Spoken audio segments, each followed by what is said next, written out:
They fucking have won 5 in a row, lads! Let's go!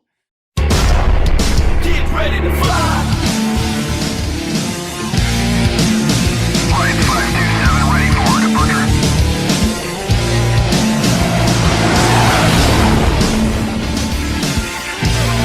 Get ready to fly!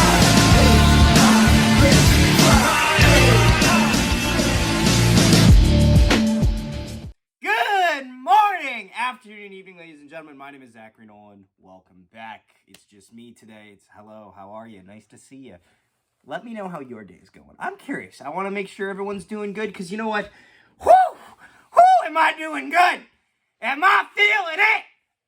The Jets win 3-0 over the Florida Panthers to extend their win streak to 5 games. And oh my God, also, let's get it out of the way. Some good news to share. Rick Bowness is back. So he was with his wife, obviously, who suffered, I believe it was either a seizure or a heart attack, one of the two, both of which are equally upsetting. Had that, so he had to go home and be with her. His home is in Florida, which, you know what, yeah, I understand. I would too. So he was pretty much watching over his wife, and they have pretty much, from the interviews, he has arranged it so that there is no day without her having to be with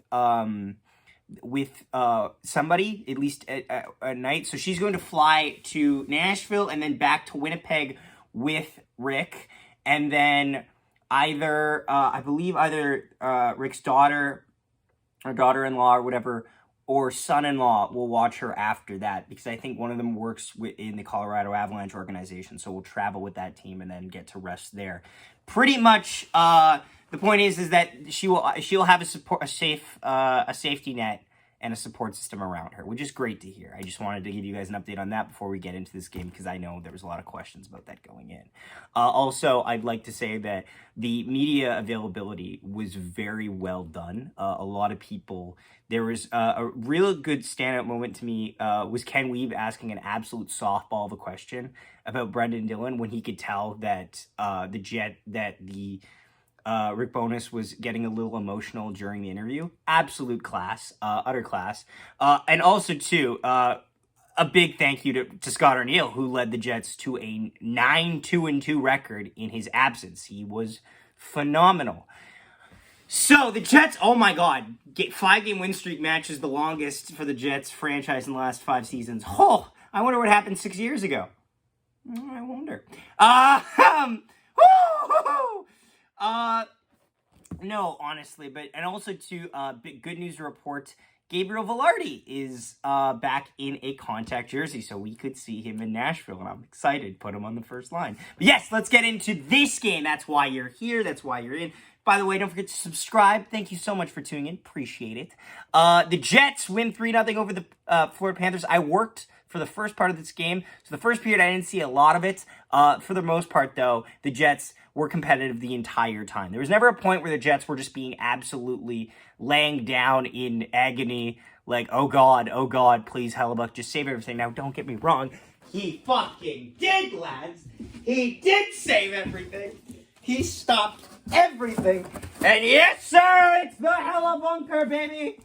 He stopped absolutely everything. We love to see it. We love to see it here. I'll just put this here, but never away, because my God, did he play amazing. But first period was pretty uneventful. That being said, Nino Niederreiter, extend him, scored. Reaction here. This isn't a big goal reaction, really, but can we re-sign Nino Niederreiter, please? Thank you. Back to your regularly scheduled channel. And I have realized that I have made a grave mistake, and I have become unprepared for this. I just started recording without... Oh, Carter's going to hate me.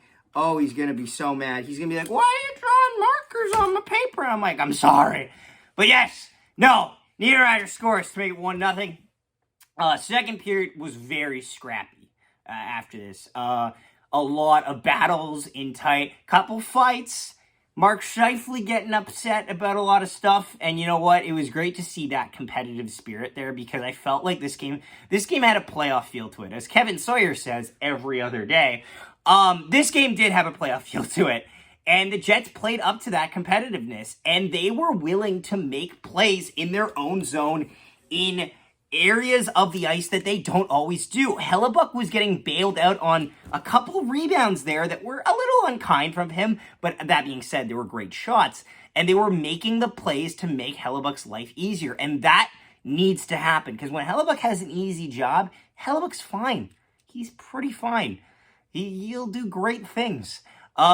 Second period rolls by. We go into the third period where the Jets finally were pressing. They were pressing proper the entire game, but I felt like they were doing a good balance of being on the defensive, not overcommitting to trying to extend that lead, but also not just sitting back and kind of cocooning themselves over Hellebuck, because that will only hold for so long. You need to have a counterattack, and they did.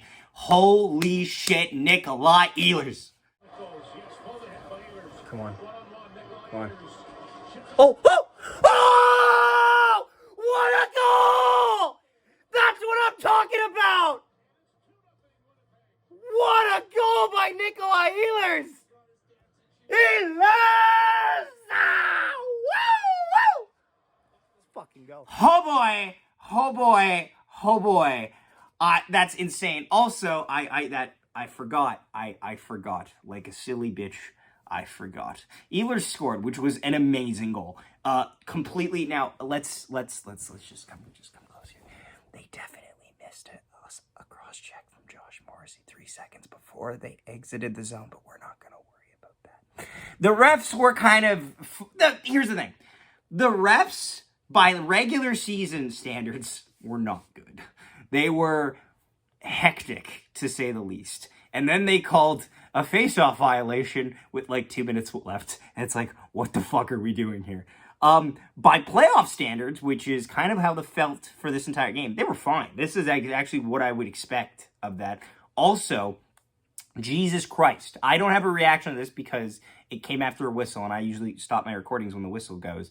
But holy hell, did Brendan Dillon beat the face off of Sam Reinhart? Those uppercuts, man. I have never seen Brendan Dillon win a fight so definitively this year as he did against Sam Reinhart, who is a tough customer. He used to fight all the time back in, like, what was it? It would have been Buffalo? Oh, God. Calgary? Where the fuck was he? I forget where he was, but I know he liked the fisticuffs. So, also, what time is it? Moose Watch!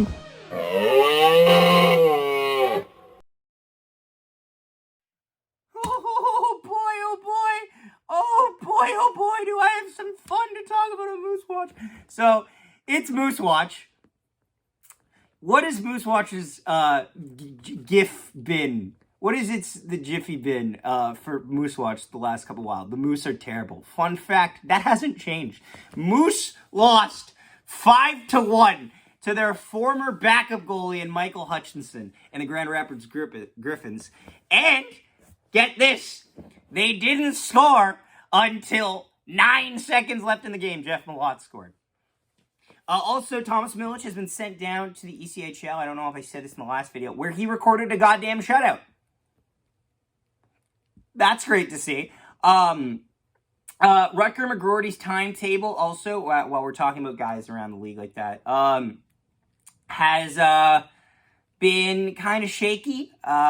His timetable hasn't officially waved him out of the World Juniors, but it's thought that he's probably not going to be going. That being said, guys on the radar of the World Juniors, possibly Colby Barlow, though he's had a little bit of a down year in comparison. Elias Salomonson, I believe, can still go. He might be too old, actually. Fabian Wagner is a favorite to go. And then there's Dominic DeVincentis. Despite his down year, there is a consensus that he will probably be invited. That's still a ways away. I just want to update you guys on that. The Moose went 2-3 on the road trip. Didn't improve much. They won a game a couple days ago. Great job, but like still, it's playoffs is a pipe dream, I think, for the Manitoba Moose. So that's been Moose Watch. So Jets are shorthanded after Nemestikov gets a illegal faceoff violation, And what happens? Mr. Adam Lowry, your captain, our captain, sends it on. Reaction here. Yeah! Woo! Let's go! I haven't. I was supposed to say, I've never been so excited about an empty goal. I have been. I do this shit often, but let's fucking go. Absolutely needed that while shorthanded. Oh, you love to see it. Absolutely. Lowry ices the game. We're done. And we're done. And I'm just so happy. I'm just so happy. I can't believe, like, this team, I was so scared that we were going to lose today. Because, also, yes, Hellebuck's first shutout of the year. Love to see it. I was so scared we were going to lose today because Bowness is back, and I just felt like, oh no, what's going to happen? What if he not messes up, but like mixes things up, and there's a difference in, you know, like, I don't want it to look bad, because it'll look bad if Scott O'Neill has you at 9-2-2, and then you come back and Bowness has you at 1-5. That's not great, but we did. We held firm. And I'm very proud of this team. I'm excited for this team. This team has got me feeling hyped up. And I feel like we can make noise this year. Yes. Thank you so much for watching. Don't forget to subscribe. And I'll see you next time. Good night. Connor, the old Spectre top for Connor, and score! Pierre